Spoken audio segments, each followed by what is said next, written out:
In today's program, we will discover how phones work. We are also going to find out what radio and television waves are. And if you want to know how geostationary satellites operate, stay with us. The telephone has become an indispensable instrument. But its invention, like many other inventions, did not necessarily meet with overwhelming acclaim. People found it difficult to use, somewhat useless, and a very artificial means of communicating indeed.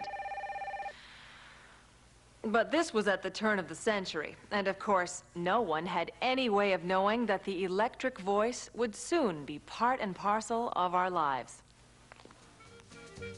The first telephone switchboard served some 50 customers, and calls could only be made within the same city. The sound was poor. You had to yell to make yourself heard. Many customers shared the same line, and to make a call, you had to go through an operator. Nowadays, you just have to dial a number to reach your party, across the street or thousands of kilometers away. But do you know how it works? Montreal, 24th of December, 11 p.m. Mr. Brisson is finishing some important work to be able to enjoy his Christmas holidays in a peaceful state of mind. He is about to join his family for Christmas Eve, but someone will be absent. His daughter is on a business trip in Lisbon, Portugal. The temptation is too strong. When Mr. Brisson takes the receiver off the hook, he in fact sets in motion no less than an action station's command. Instantly, his telephone set is in contact with the central switchboard in his district via a cable of copper wires. The tones of the number reach the district central in analog form, that is, in the form of electric waves. So will Mr. Brisson's voice. These waves could be compared to snakes moving along and leaving a series of crests and troughs behind them. At the district central, these waves are digitized, that is, broken down, second by second, into a series of minute segments whose value is expressed in binary code. Binary code is the language of computers. It uses only two symbols, 0 and 1. Each series of zeros and ones is easy to transmit electrically, since it matches either a presence, 1, or an absence, 0, of an electric impulse. This impulse train can transmit all audible sound variations.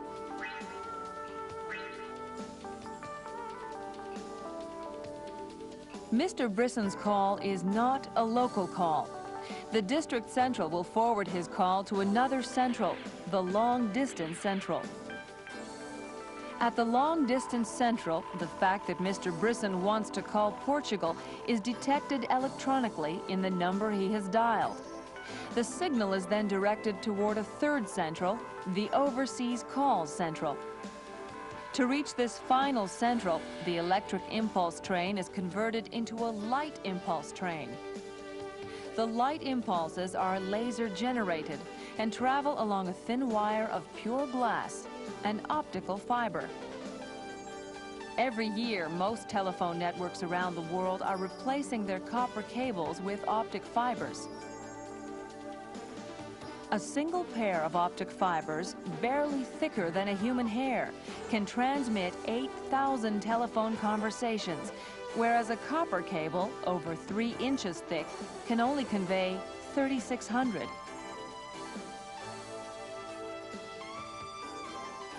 Mr. Brisson is probably unaware of all the technological refinements. He's already been waiting for 6 seconds, and the delay seems long. But on Christmas Eve, telephone networks are extremely busy. Normally, his call to Portugal would have been connected within 2 seconds.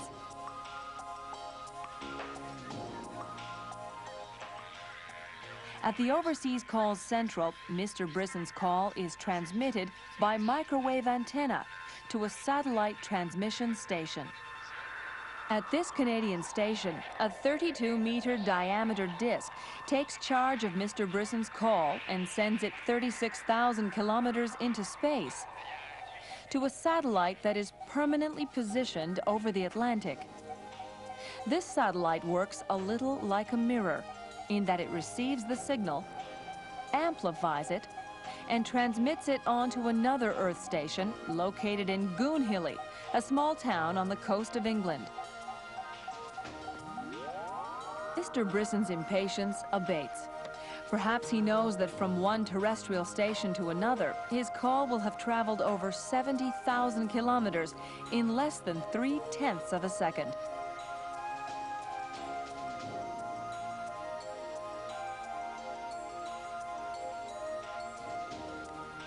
The telephone call continues its lengthy route in the depths of the ocean through an underwater copper cable from the English coast all the way to Sesimbra in Portugal. The Sesimbra Central identifies the 7th number dialed by Mr. Brisson. It immediately forwards the call to Lisbon.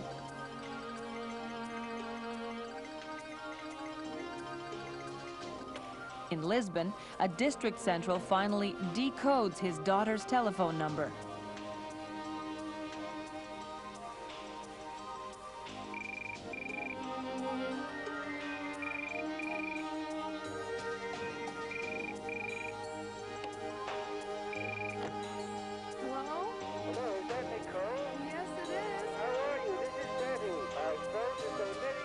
It took Mr. Brisson 12 seconds to reach his daughter.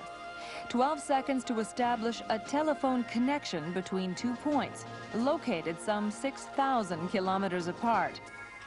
12 seconds may seem a long time for an impatient father, but less than a century ago, Mr. Brisson would have had to make do with sending his wishes by letter and waiting several weeks before her answer would get back to him.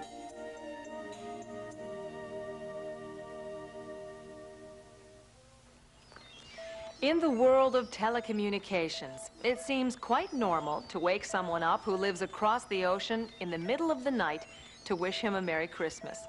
But telecommunications means much more than just the telephone. They also include television and radio. These media enable us to see and hear major events happening all over the world and live as they happen.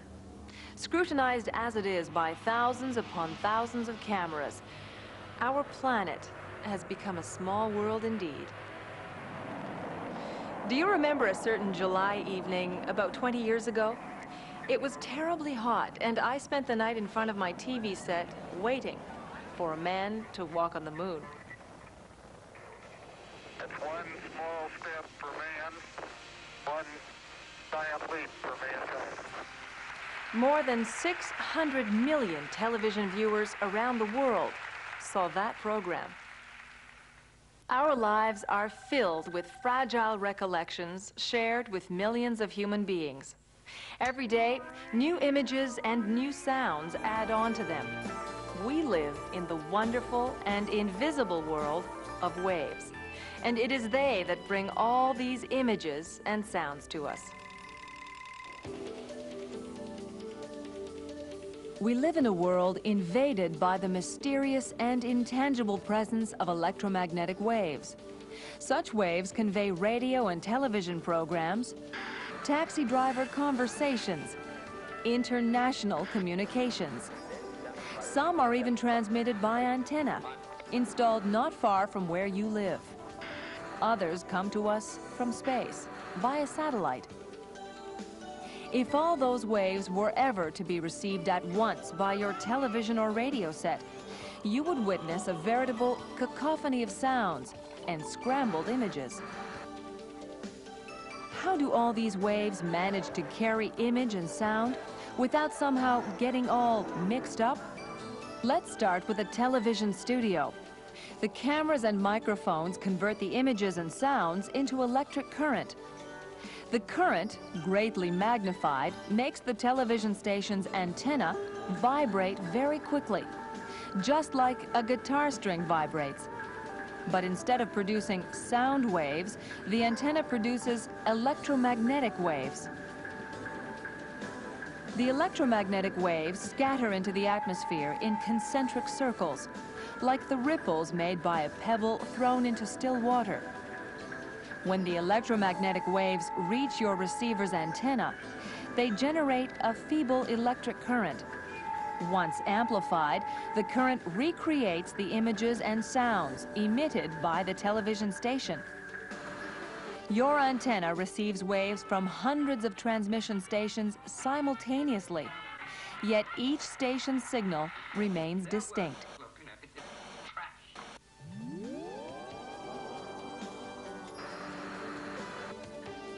Electromagnetic waves are distinguished by their frequency. That is the number of waves transmitted per second. The units are called hertz. If an antenna vibrates 100,000 times a second, the frequency of the wave is 100,000 hertz.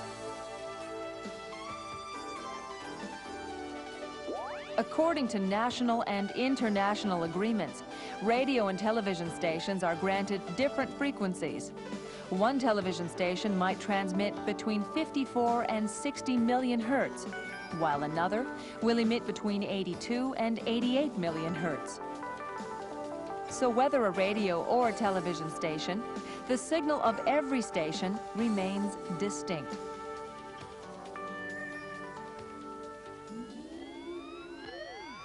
When these waves of different frequencies reach your receiver, the tuner acts as a filter. When you select a station, that filter cancels out almost all the waves, letting through only the frequencies of the station selected. That's why you can watch a television program on one channel while you record another on your VCR. Your antenna receives the signals of many channels at the same time.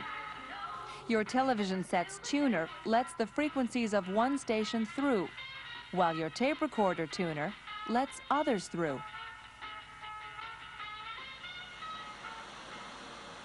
However, the waves of a single station are not completely interference-free. Who hasn't wondered where the ghost images come from? They are caused because some of the waves may bounce off certain metal structures, skyscrapers for instance. Almost all the waves reach your antenna directly.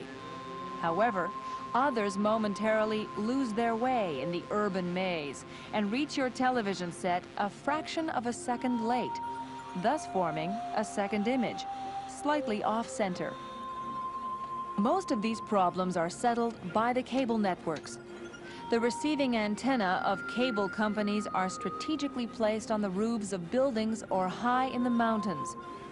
They are thus directly exposed to the radio and television stations' transmitters. Since nothing interferes with the transmission of the waves, the reception is very clear. All these waves junction at a central point in the city, from which the cable network originates. These cables allow the waves to reach your home without interference.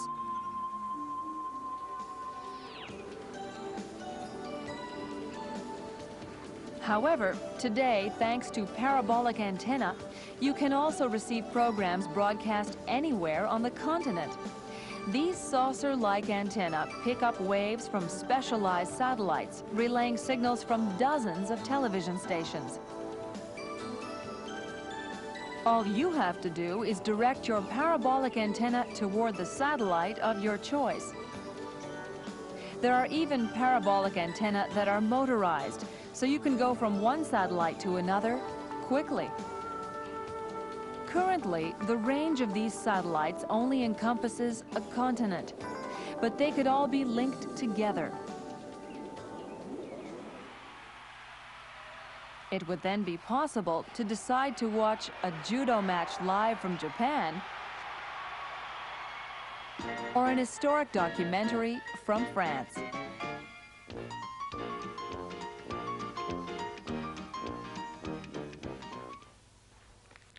All these technological discoveries date back only some 50 years.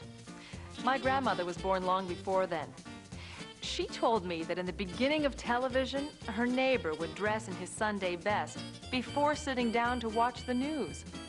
He was convinced that the anchorman could see him, and when the latter would sign off, the neighbor would say, "Goodbye."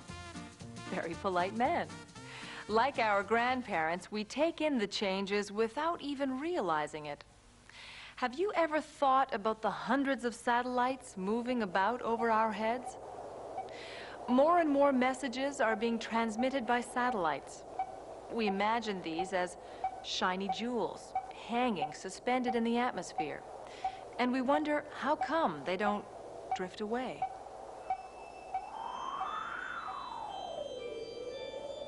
In an imaginary corridor which circles the Earth 36,000 kilometers above the equator, silently sail about 100 satellites.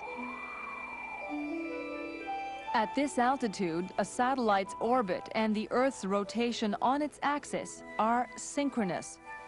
As the speed of both movements is identical, the satellite will stay over a precise point of the globe permanently. The satellite is said to be geostationary.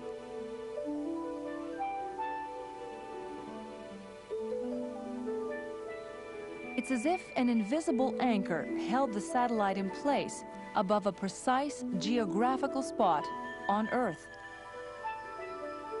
Several satellites use geostationary orbits. Some take photographs of the planet for meteorological purposes. Others serve to locate forest fires. Some, highly specialized, spy on military movements. But the satellites that enable us to be in constant and immediate contact with all the regions of the Earth are the telecommunications satellites. The telecommunications satellites are grouped above the Atlantic, Pacific, and Indian Oceans. They are able to serve all the regions of the globe, both in the northern and southern hemispheres.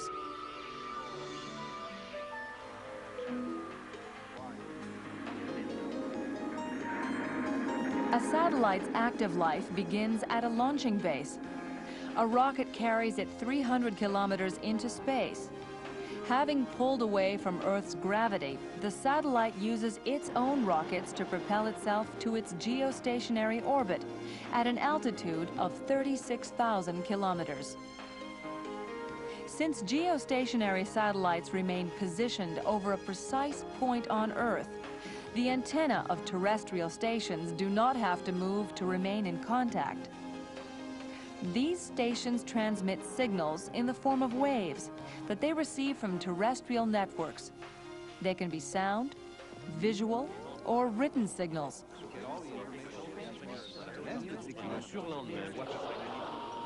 The satellite's receiving antenna picks up the waves transmitted by an Earth station. The waves are amplified at the core of the satellite, then sent through the transmission antenna toward another station on Earth. The satellite acts as a sort of space mirror, reflecting the signal received from one terrestrial station to another. A terrestrial station can transmit as well as receive signals.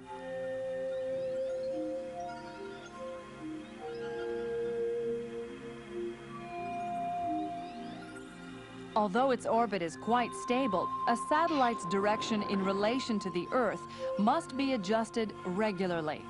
A terrestrial-based computer effects such adjustments by remote activation of the satellite's rockets. These adjustments are necessary to keep the satellite's antenna perfectly aligned with Earth, and also to ensure that the solar captors, to which the satellite owes its electric energy, remain clearly exposed to the sun. Every time the Earth makes a rotation, when it screens off the sun, it plunges the satellite into darkness. Satellites are equipped with solar batteries that counter this. The batteries store enough energy for a satellite to be able to continue its course in the darkness.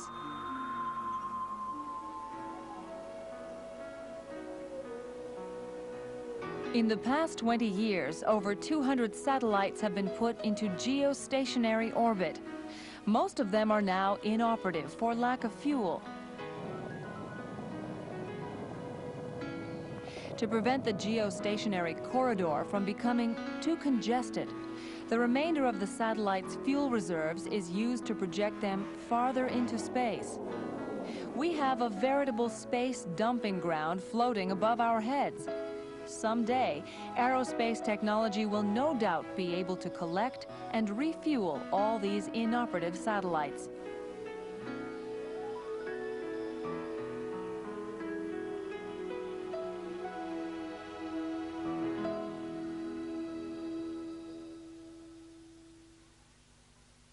The active life of a communication satellite seldom exceeds some 12 years, simply because its fuel reserves are limited due to the power of its launcher rocket. But soon, space shuttles will probably act as space tankers and be able to refuel them.